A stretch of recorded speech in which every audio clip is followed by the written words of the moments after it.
19h45, la Barry Info Soir. Messieurs, dames, bonsoir et bienvenue à cette nouvelle session d'information du lundi 22 août 2022. Du rêve à la réalité, le barrage de Kandaji est en train de prendre forme. C'est ce qui ressort d'une visite terrain effectuée par un groupe de journalistes ce matin sur le site du projet. Ces hommes des médias ont ainsi assisté à la déviation du fleuve afin d'entamer la deuxième phase de ce programme. Le point avec Adam Soumana sur les images de Nasser Seydou. Par cette séance de travail à la base vie de Gabou du barrage de Kandaji, la délégation conduite par le président du conseil d'administration de l'ABK entend entretenir théoriquement les hommes des médias sur l'avancement des travaux de ce joyau tant attendu par l'ensemble des Nigériens. Ainsi, d'entrée du jeu, les responsables à différents niveaux ont tenu à souligner l'importance de cette visite terrain et les différentes composantes de cet important projet. La cérémonie de ce matin, tout à l'heure on va vous donner les détails, elle est très importante parce qu'il s'agit de la dérivation du fleuve ou si vous voulez une déviation. Vous avez le côté est, vous avez le côté ouest. Alors ce que nous avons voulu faire, c'est changer le lit du fleuve, le parcours du fleuve. Au lieu que le fleuve continue à aller du côté est, maintenant, on va le faire revenir du côté ouest. Et la partie est, comme il n'y aura plus d'eau, elle sera asséchée. Et c'est là-bas que nous allons réaliser la centrale électrique. Voilà pourquoi c'est important. Parce que si on n'inaugurait pas cette dérivation aujourd'hui ou dans quelques jours, c'est terminé. Et le programme, il aura perdu encore un an. Parce que dans 2 mois, vous savez que les crues vont commencer. Et à partir du moment où les crues commencent, vous ne pouvez plus faire la dérivation. Ce barrage. Donc maintenant, le rêve, ce n'est plus un rêve, c'est une réalité. Donc, pour être court, pour aujourd'hui, nous allons vous expliquer cette phase importante. Quelle est la signification de ce jour? Donc, ce projet a été divisé en 2 contrats, lot 1 et lot 2. Donc, le lot 1, c'est les travaux d'ingénierie civile. Le lot 2, c'est les travaux d'hydromécanique. Pour joindre la théorie à la pratique, la délégation s'est rendue sur le chantier afin de constater de visu les travaux en cours. Des travaux qui consistent à la déviation du lit du fleuve. La dérivation du fleuve qui est une étape de transition entre les 2 premières phases de construction des travaux. La phase 1 qui consiste à construire le barrage en béton compacté au rouleau que nous appelons techniquement BCR, que vous apercevez là-bas qui est fini. Maintenant, nous sommes en train de procéder au démantèlement des digues qui servaient de bâtard d'eau pour que cette partie du fleuve là où nous travaillons ne soit pas inondée. Nous sommes en train de démanteler ces digues pour que nous puissions ramener le cours du fleuve sur cette position, donc sur ce côté, donc sur la partie droite, si on peut dire, la rive gauche du moins, la partie gauche donc, des travaux du barrage.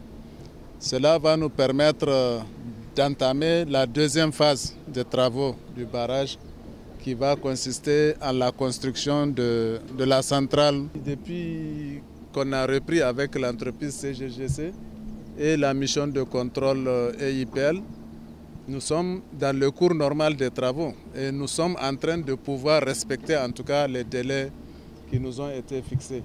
Au vu du travail abattu en si peu de temps et les travaux en cours, ainsi que le dynamisme de l'équipe dirigeante de l'agence du barrage de Kandaji, l'on peut sans risque de se tromper affirmer que le Niger est en train de gagner le pari de se doter d'un barrage hydroélectrique.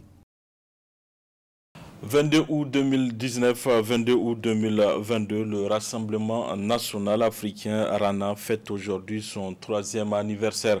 En cette date anniversaire, le président du parti, Dr Hamidou Mamadou Abdou, depuis le Canada, a animé une conférence de presse via visioconférence. Le compte-rendu de cette visioconférence avec Ismaël Moumouni et Aboubakar Souley. Mais faudrait-il que les gouvernants veuille vraiment le faire. C'est à cœur ouvert et seule langue de bois que le président du Rassemblement national africain Rana a échangé avec la presse via visioconférence à l'occasion du 3e anniversaire du parti. Ce dernier a vu le jour grâce à des élites nigériens vivant à l'extérieur, soucieux du Niger et de son peuple. Moi, personnellement, avec beaucoup d'autres compatriotes avec qui nous avons fondé le Rassemblement national africain, on pouvait rester dans la vie dans laquelle on était. C'est-à-dire des professionnels affirmés qui sont dans le top de leur carrière.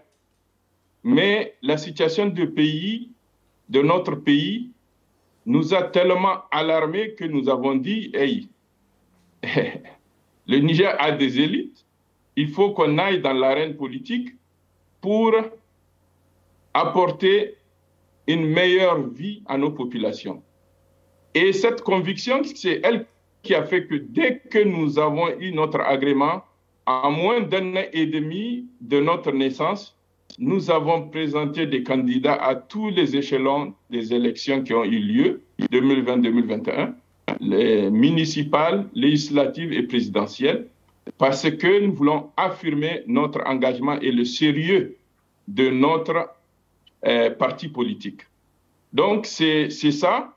Et aujourd'hui, 3e anniversaire, le bilan, c'est qu'on est connu partout au Niger. En 3 ans, nous sommes connus partout au Niger. Et la phase actuelle du déploiement du Rana, c'est que nous sommes en train de faire le tour des populations pour nous enquérir des problèmes quotidiens auxquels ils font face et leur apporter notre modeste aide.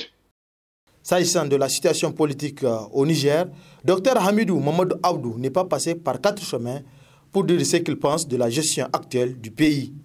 Le Niger n'est pas une démocratie, c'est un pouvoir autoritaire qui abuse de pouvoir que les populations ont mis dans leurs mains. Deuxième chose, l'aberration de l'heure, c'est la présence des forces étrangères dans notre pays. C'est une aberration incroyable. Comment un pays, un État organisé peut faire appel à des forces étrangères sur son territoire pour aucune raison, alors que nous avons nos forces de défense et de sécurité. Nous avons les forces armées nigériennes dont la mission traditionnelle a toujours été de protéger l'intégrité de notre territoire. Nous avons les autres forces de défense et de sécurité qui ont pour mission d'assurer la sécurité intérieure et donc de défendre la sécurité de nos populations. Ce n'est pas des forces étrangères qui vont faire ce travail à notre place. Encore moins des forces qui sont nos anciens colonisateurs.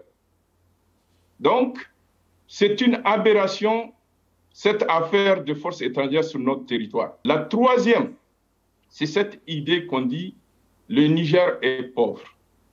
On nous chante partout que le Niger est pauvre. Savez-vous pourquoi on dit que le Niger est pauvre? C'est parce que les gouvernants n'ont pas utilisé les richesses dont nous disposons pour la répartir et la faire aboutir à chaque Nigérienne et Nigérien satisfaire ses besoins fondamentaux. Rassembler pour mieux avancer et construire un Niger prospère, tel est le thème du 3e anniversaire de Rana. Un thème qui invite les Nigériens à participer à la construction de la patrie. La commercialisation des chaussures faites à base de cuir est pratiquée au musée national Boubou Hama de Niamey, une activité qui génère de revenus pour les coordonnées. Reportage de notre stagiaire de l'UFTIC Priska Donsou et Aboubakar Souley.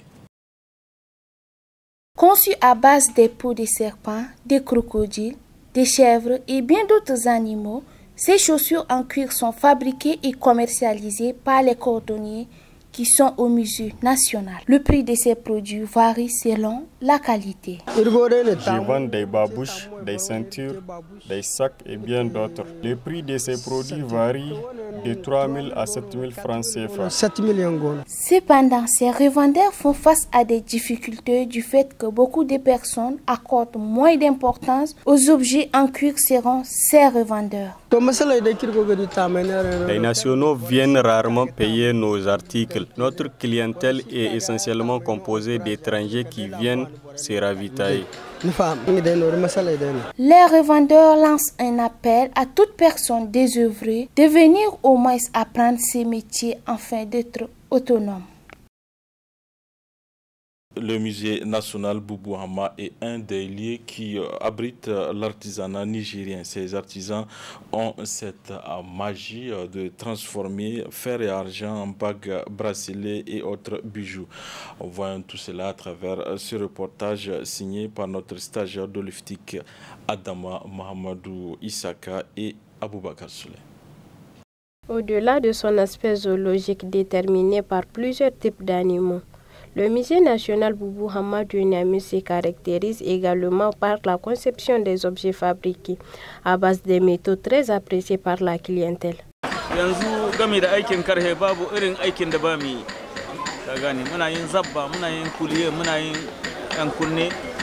Je suis un artisan.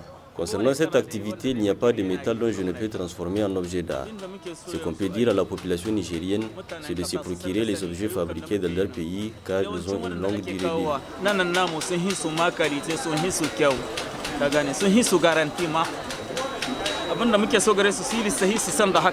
Les artisans déplorent malheureusement le manque d'intérêt des Nigériens face aux objets fabriqués.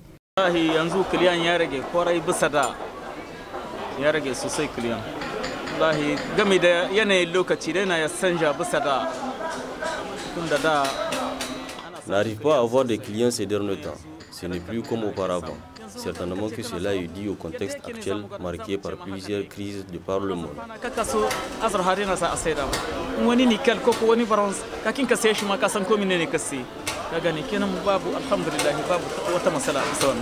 Ces artisans lancent un vibrant appel à la population nigérienne pour un soutien à l'artisanat national très prisé hors des frontières du pays. Voilà, monsieur, dames, c'est tout pour ces 19h45 de la télévision Labari. Merci à vous de l'avoir suivi. Au revoir.